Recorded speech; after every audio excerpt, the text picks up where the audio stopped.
Have you ever dealt with a customer so unbearable that you questioned every life decision leading up to that moment? Maybe it was someone who threw a full-blown tantrum over a minor inconvenience, or a thief so incompetent they practically arrested themselves. If you've worked in retail, customer service, or just happened to witness chaos unfold in a public place, you know exactly what we're talking about. From a woman who let her 7 kids turn a bakery into their personal playground, to a man who fired a gun inside a store because he thought it was empty, and even a couple that tried to steal perfume only to get caught in the most embarrassing way possible. Tonight, we're diving into the most absurd, frustrating, and downright ridiculous customer encounters that will make you lose faith in humanity. So buckle up, because these stories will have you laughing, cringing, and maybe even thanking the universe that you weren't the one dealing with these customers. And hey, have you ever had an experience like this? Drop your story in the comments. And don't forget to subscribe to Reddit True Vault for more wild stories just like this. Now let's get into it. Story 1. The perfume thieves who played themselves. I've dealt with plenty of sketchy customers in my time working retail, but this couple? Next level stupid. They walked into the store looking shady from the start. The guy kept glancing around like we had security guards lurking behind the perfume displays. We didn't. And the girl was acting like she was just browsing while stuffing bottles into her oversized purse. Classic amateur move. When they finally made their way to the exit, the moment of truth arrived. Beep. Beep.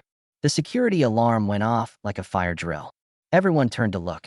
The manager stepped in, grabbed the girl's bag, and boom, 8 bottles of perfume spilled onto the floor. A whole $600 worth of stolen goods, just sitting there. But here's the best part. Instead of running, apologizing, or even acting embarrassed, she just huffed and said, "Ugh, fine. Take your stupid perfume. Now give me my bag back." Like, girl. Seriously? Security called the cops, but these 2 masterminds didn't even leave. They literally stood outside waiting for their Uber. The police showed up before the Uber did. I watched from the store window as they got cuffed in the back of a patrol car. Some criminals get away with it. Others just arrest themselves. Story 2. The customer who almost shot up the store. I've worked at Carter's Firearms for years, and I've seen all kinds of customers: collectors, hunters, first-time buyers. But Greg was a disaster waiting to happen. He walked in, all jittery, and told me, "Hey man, I need a gun for self-defense." No problem. But then he followed up with, "I've never actually held one before." And just like that, I knew my day was about to get interesting. So I, Mike, did what any responsible gun store employee would do. I walked him through the basics. Treat every gun as if it's loaded. Always check the chamber. Finger off the trigger until you're ready to fire. Greg nodded along, pretending to listen. Fast forward.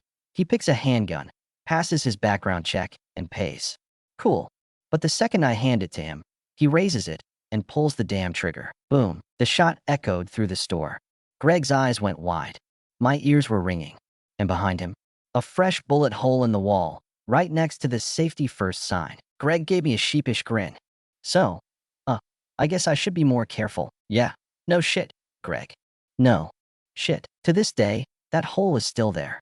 A permanent reminder of why we triple check every single firearm. Up next is story number 3. The MOM who let her kids turn a bakery into a war zone. If you've ever worked in customer service, you know that some parents treat their kids like their personal problem and expect the rest of the world to deal with them. That's exactly what happened the day Lisa walked into my bakery with 7 kids in tow. I barely had time to say, "Hi, welcome in," before chaos erupted. These kids scattered like rats in a food court, climbing on chairs, screaming at each other, and, my personal favorite, grabbing sausages from the deli case and rubbing them all over the windows. Meanwhile, Lisa? She was glued to her phone, not a care in the world. Eventually, she sauntered up to the counter, lazily pointed at a cheese and bacon pastry, and ordered 7 plain sausages for the kids. I handed her the bag, thinking finally, some peace. But nope. The kids took their food outside and proceeded to throw the sausages at each other like dodgeballs. One even nailed an old man in the leg. Lisa? Still scrolling, still oblivious. A few minutes later, she stormed back inside, shoved her half-eaten pastry at me, and snapped, "This is too dry. I want a refund." I blinked. Then I glanced at the register. Then I asked the only question that mattered. "Ma'am, when exactly did you pay for this?" Her face froze. Then, without another word, she grabbed her purse, called for her army of gremlins, and bolted out the door. The next story will be story 4. The hotel guest who turned me into her therapist. Working front desk at a hotel, you expect a certain level of small talk. Guests asking for extra towels, directions, maybe even venting about a delayed flight. But what I didn't sign up for was becoming someone's unpaid therapist. It all started when Rachel, a woman in her early 30s, approached the desk with a sheepish smile. "Hey, I just wanted to apologize for the yelling last night. My mom and I got into it." I nodded politely, thinking that would be the end of it. Big mistake. Rachel took a deep breath and then launched into a 45-minute TED talk about her entire life. She covered everything from childhood trauma to her latest relationship drama. There was no escape. Every time I thought she was wrapping up, she'd hit me with, "And then, you won't believe what she said next," and start a whole new chapter. By the time she finally let me go, I was starving. My dinner had arrived while she was talking, so I ran to the break room, heated up my now-cold burger and fries, and took the first bite. But just as I was about to enjoy my one moment of peace, I glanced back at the lobby, and there she was, sitting at the guest computer. For another hour, I couldn't leave the desk while a guest was in the lobby, which meant I had to sit there, watching her adjust browser settings, scroll aimlessly, and, at one point, order a pizza. By the time she left, my food was cold, soggy, and tasteless. I ate it anyway because I was starving, and woke up the next morning with food poisoning. So, thanks, Rachel. Not only did you steal my time, you stole my stomach, too. Coming up next, story 5. The man who stole toilet paper from a struggling MOM. I've seen a lot of questionable behavior in public, but what I witnessed at Brightmark Grocery that day, it still baffles me. I was in the paper goods aisle, casually grabbing some napkins, when I noticed a young mom, let's call her Sarah, stretching on her tiptoes, trying to reach the last pack of toilet paper on the top shelf. She had a toddler sitting in the cart, staring up at her with big, curious eyes. Just as she almost got her fingers on the pack, a man, who I will forever refer to as Toilet Paper Steve, walked by, grabbed it right out from in front of her, and dropped it into his cart like it was no big deal. I expected him to at least acknowledge her. A quick, "Oh, sorry, did you need that?" Maybe even an awkward chuckle. Nope, Steve just turned and walked away like Sarah wasn't even there. She froze, her hand still awkwardly reaching up like her brain hadn't processed what just happened.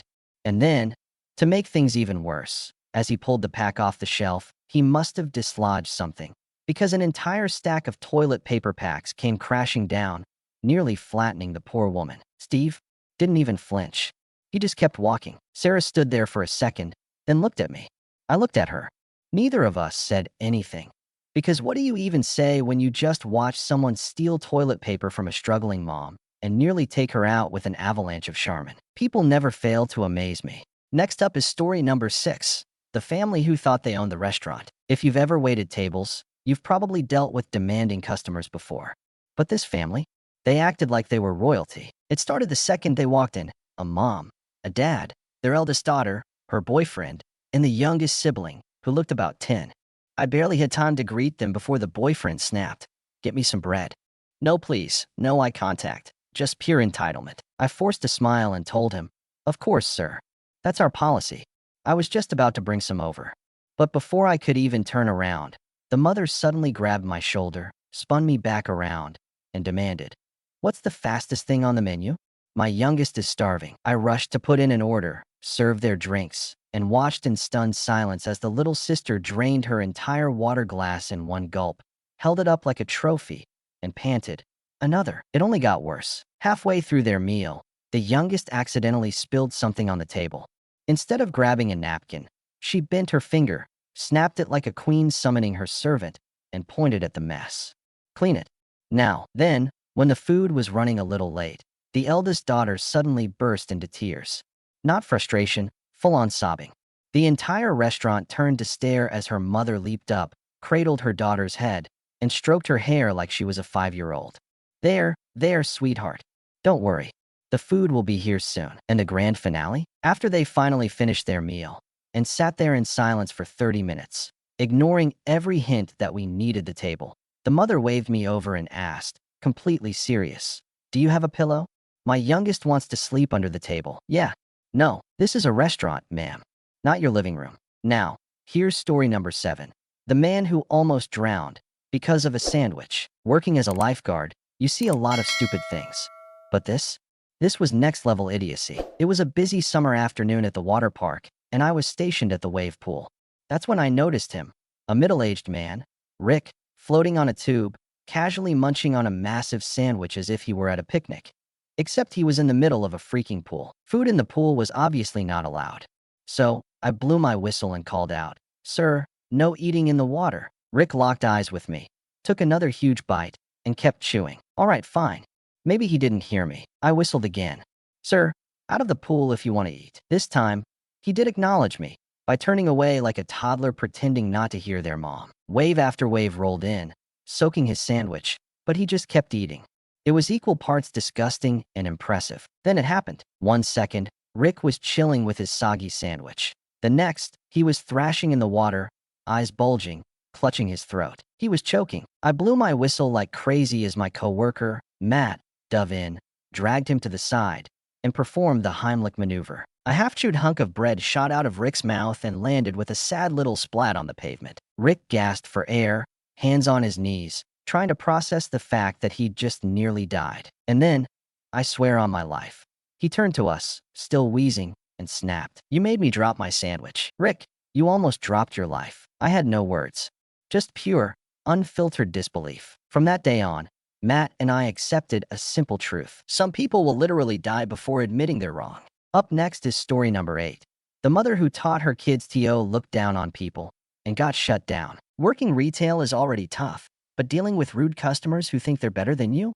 That's a whole other level of annoying. It was a slow afternoon at the clothing store where I worked. I was folding a stack of jeans, just minding my own business, when I overheard a woman talking to her 2 daughters near the fitting rooms. She was well-dressed, carrying an expensive handbag, and had that look, the kind of customer who thinks she owns the place. I didn't pay much attention until she suddenly gestured toward me and said, loud enough for me to hear, "See, girls, if you don't study hard, you'll end up like her." Excuse me? I froze for a second, my brain trying to process if I'd actually just heard that. The 2 little girls, who looked around 10 and 12 years old, giggled. That was it. That was my breaking point. I turned to them, smiled sweetly, and said, "Oh, actually, ma'am, I'm currently studying pre-med at one of the top universities in the country." I let that sink in for a second before adding, "And just so you know, the real failure here isn't me. It's a mother who teaches her kids to disrespect people." Silence. The girls looked at their mom, waiting for a response. But for the first time in what was probably her entire life, she had nothing to say. She just turned on her heel, grabbed her daughters, and stormed out of the store. I stood there, feeling both proud and slightly in shock. Retail teaches you patience, but every once in a while, you get a moment like this. Coming up next, story number 9. The old man, his young wife, and the most ridiculous email request. Working in customer service means dealing with all kinds of people. Some are polite, some are impatient, and then some make you question your entire existence. This was one of those days. I was working at a small, local internet provider, helping customers set up their emails.